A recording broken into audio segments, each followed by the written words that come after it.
Nah, di sini kita lihat pelamar P1 yang belum mendapat penempatan dapat turun prioritas menjadi P2, P3. Nah, ini ya, yang ini, yang PG ini belum dapat diangkat karena permasalahan-permasalahan yang tadi, maka dia itu turun prioritasnya menjadi P2 dan P3.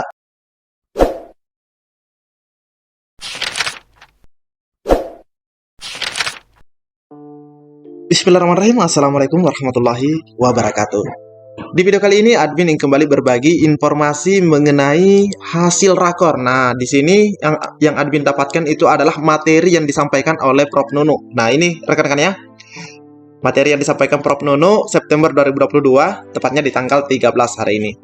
Jadi sebelum admin melanjutkan informasi di video kali ini, silahkan disimak videonya dengan baik, jangan di skip agar tidak salah dalam memahami informasi yang admin bagikan.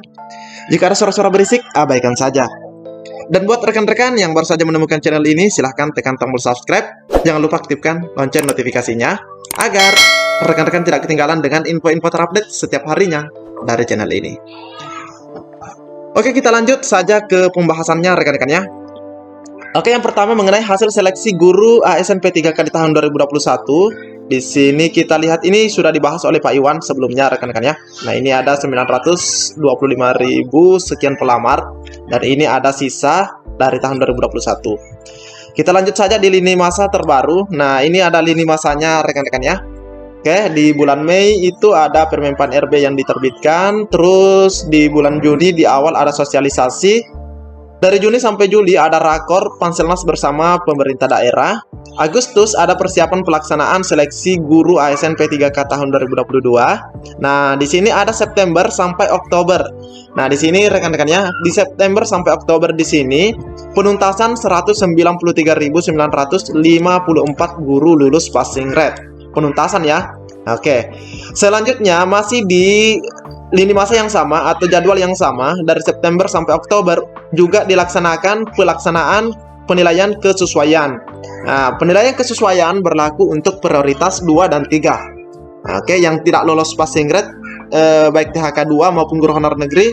Namun untuk guru honorer negeri masa kerjanya sudah 3 tahun.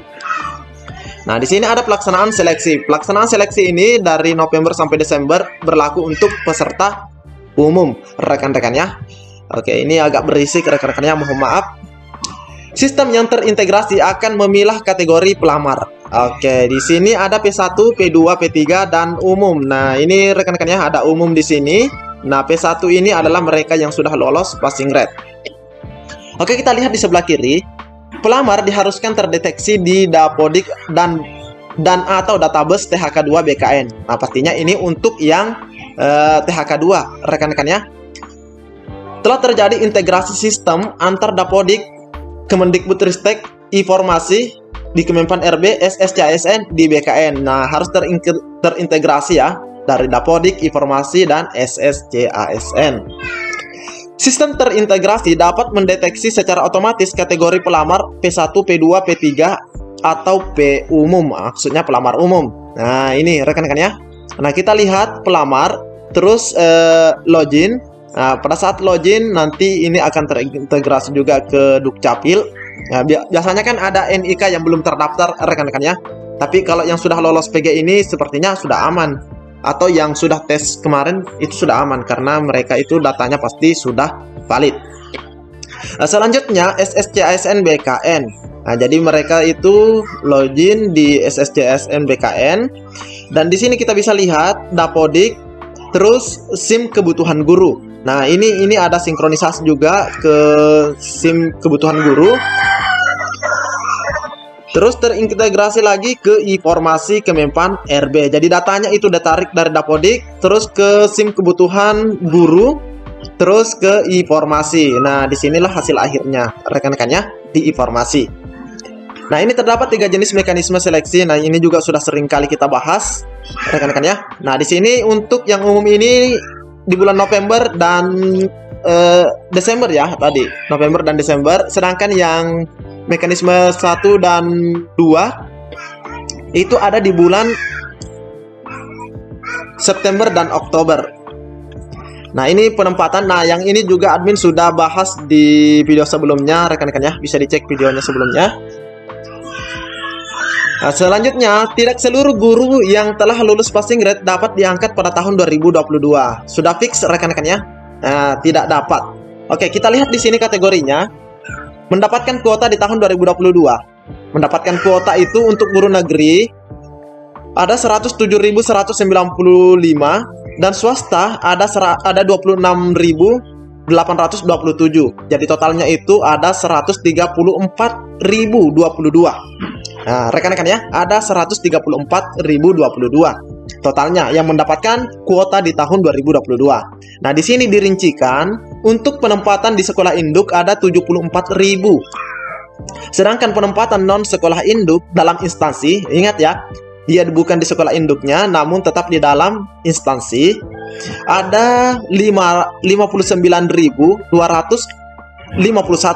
Nah, termasuk pastinya guru swasta yang memang tidak diprioritaskan untuk tempat tugasnya, rekan-rekan ya.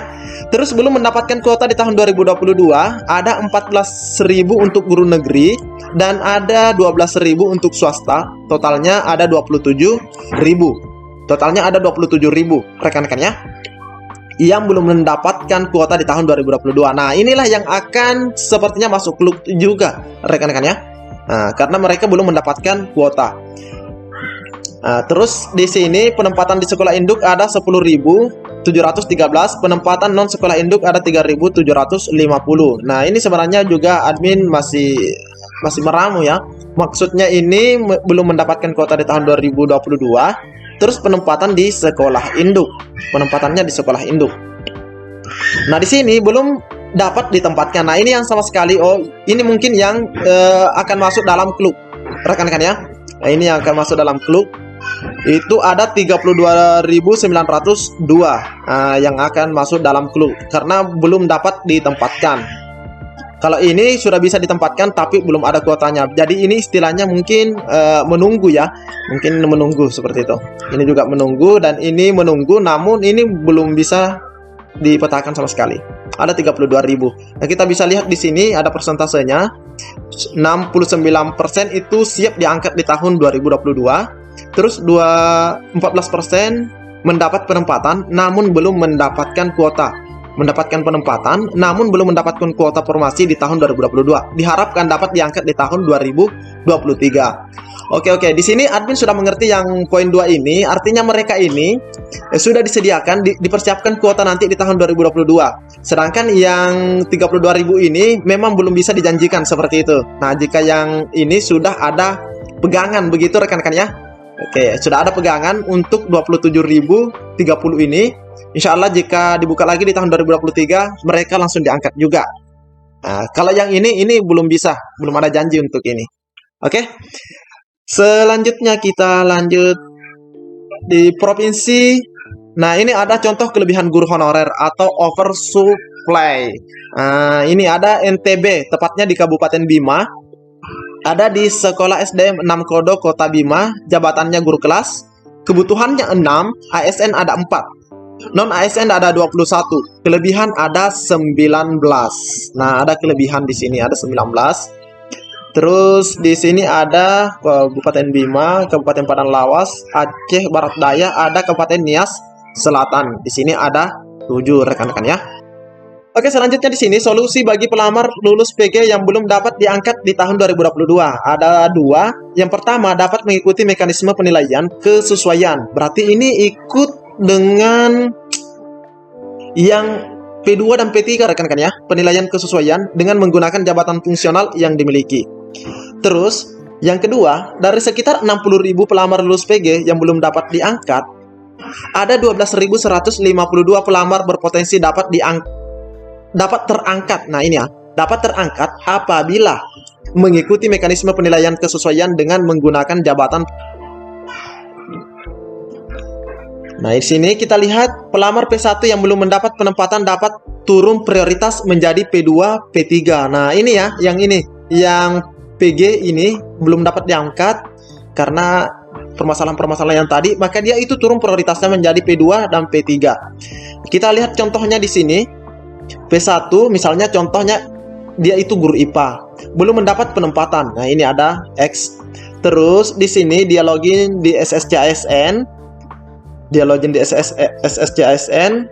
Terus di sini ada jika setuju sebagai guru honorer di tempat tugas saat ini, contoh SD. Terus jika tidak, turun prioritas P2 atau P3 pelamar umum. Nah, jika teman-teman tidak setuju, maka teman-teman itu akan turun prioritas, jadi P1 menjadi P2 dan P3. Tapi jika setuju, maka ia sebagai guru honorer di tempat tugas saat ini. Nah, ini juga perlu kita garis bawahi bagaimana yang swasta. Nah, kalau melihat ini, namun jika kita lihat tabel tadi yang di atas itu tidak ada yang di swasta sepertinya. Ini contohnya untuk di SD.